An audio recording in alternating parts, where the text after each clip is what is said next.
낙심했던 모세와 아론은 하나님의 말씀에 설득을 당해 다시 파라오 앞에 서게 됩니다. 파라오 앞에 선 모세와 아론은 어떤 일을 하며 다시 파라오에게 설득하고 있을까요? 오늘 말씀 양민아 권사님이 읽어주시겠습니다. 여호와께서 모세와 아론에게 말씀하여 이르시되 바로가 너희에게 이르기를 너희는 이적을 보이라 하거든 너는 아론에게 말하기를 너의 지팡이를 들어서 바로 앞에 던지라 하라. 그것이 뱀이 되리라. 모세와 아론이 바로에게 가서 여호와께서 명령하신 대로 행하여 아론이 바로와 그의 신하 앞에 지팡이를 던지니 뱀이 된지라. 바로도 현인들과 마술사들을 부르매 그 애굽 요술사들도 그들의 요술로 그와 같이 행하되.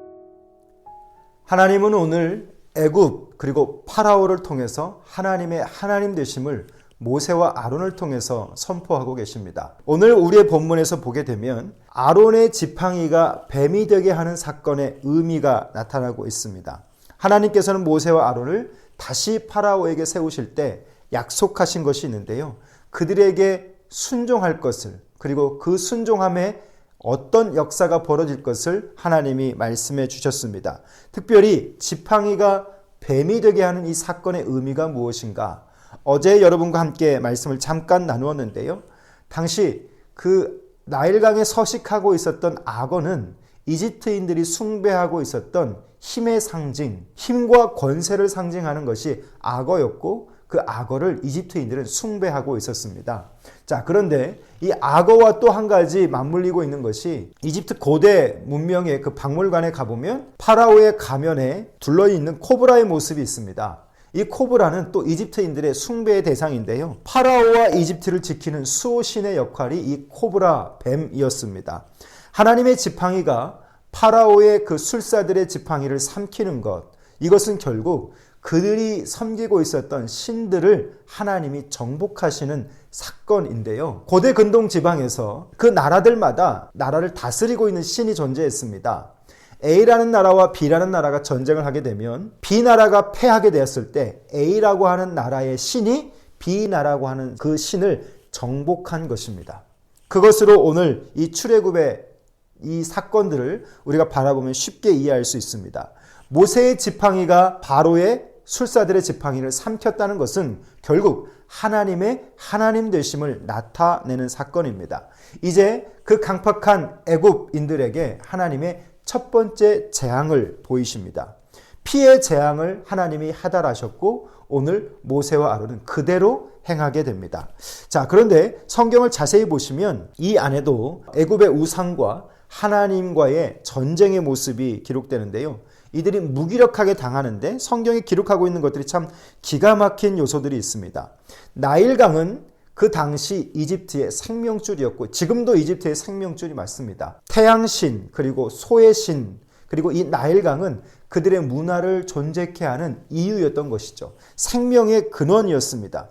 이집트는 그것으로 존재하고 있었는데 이 나일강을 피로 변하게 했다는 것은 그들의 생명의 젖줄, 그들의 생명의 근원을 하나님이 사망의 강으로 변화시켰다라고 하는 것이죠. 특별히 19절 말씀을 보면 나무 그릇과 돌 그릇 이것을 설명하고 있는데요. 이것들은 전부 우상에 쓰여지는 도구들입니다. 나무도 돌도 또 우상을 만드는 그 어떤 재료가 되는 것이죠.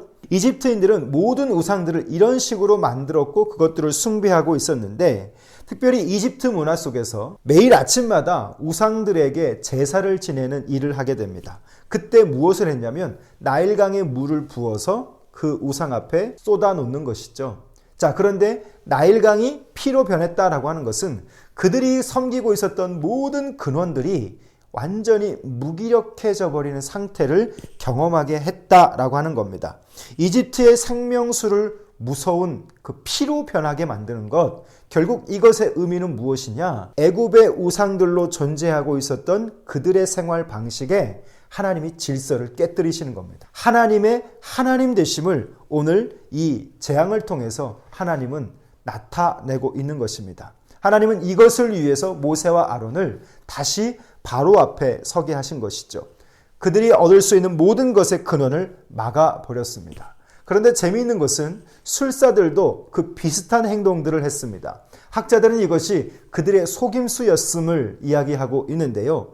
이것이 속임수이든 진짜 역사이든 중요한 것은 하나님이 이들을 통해 승리하고 계시고 하나님은 여전히 하나님의 하나님 되심을 강팍한 그들에게 나타내고 있다라고 하는 것입니다. 오늘 우리는 이 본문 속에서 나일강이 피로 변하는 이 사건을 통해 하나님은 우리에게 무엇을 말씀하고 있는가? 뱀으로 변하는 이적, 그리고 피로 변하는 이 생명의 강, 여전히 변하지 않는 바로의 모습을 우리 가운데 보여주고 있습니다. 사랑하는 성도 여러분, 오늘 이 피로 변하게 하시는 하나님의 사인을 바라보면서 여전히 깨닫지 못하고 있는 이 바로의 상태가 어쩌면 오늘 말씀 앞에 서 있는 저와 여러분의 상태이지 않을까 싶습니다. 어제 말씀에서 낙심의 이유는 질그릇처럼 깨어지기 쉬운 상태인 우리의 내면을 상징하고 있는데요.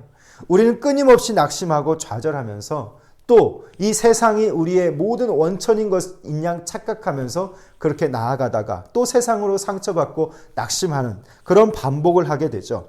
그것이 우리가 또 경계해야 할 또 하나의 강팍이지 않을까 싶습니다. 세상에만 중독되어서 하나님이 말씀하셔도 거룩한 사인을 주셔도 여전히 깨닫지 못하고 있는 바로의 모습이 오늘 저의 모습이지 않은가 싶은데요. 사랑하는 성도 여러분, 마음이 굳어져 버린 것 어떻게 해결할 수 있을까요? 차라리 돌이라면 정을 대고 망치를 대서 깨뜨릴 수 있겠지만 우리의 심령은 어떻게 이 세상으로 중독되어진 이 딱딱한 마음을 하나님 앞에서 깨뜨려서 살아갈 수 있을까요? 우리의 굳어버린 마음을 제거할 수 있는 것은 오직 주님의 은혜임을 깨닫습니다.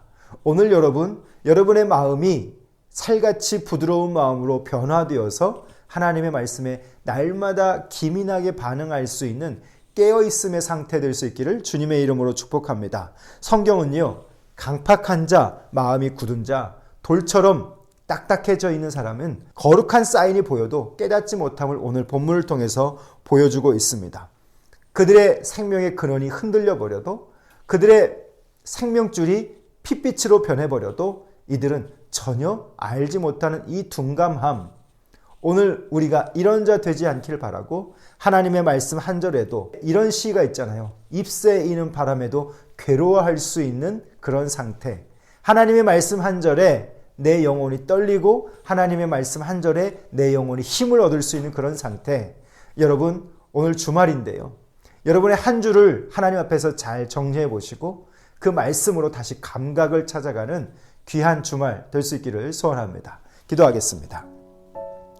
살아계신 우리 아버지 하나님, 하나님의 거룩하신 사인이 그들 앞에 처절하게 보임에도 여전히 깨닫지 못하는 어리석은 애굽과 파라오의 모습을 봅니다. 그들의 생명의 근원, 그것이 그들의 삶의 모든 근간이라고 했던 모든 것을 흐트러 버리신 하나님의 하나님 되심을 바라보면서도 여전히 깨닫지 못하는 그들의 강팍함이 오늘 나의 모습이지 않은지 생각해 봅니다.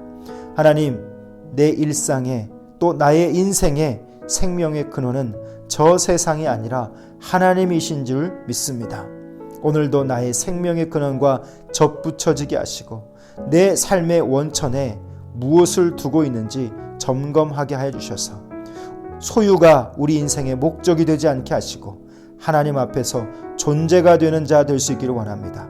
깨닫는 존재 되게 해 주시옵소서. 낙심했어도 다시 하나님의 말씀으로 설득되고 일어날 수 있는 그런 은혜의 존재가 될 수 있기를 원합니다.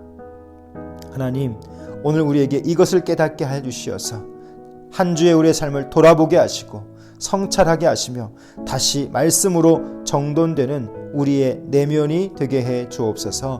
예수님 이름으로 기도합니다. 아멘.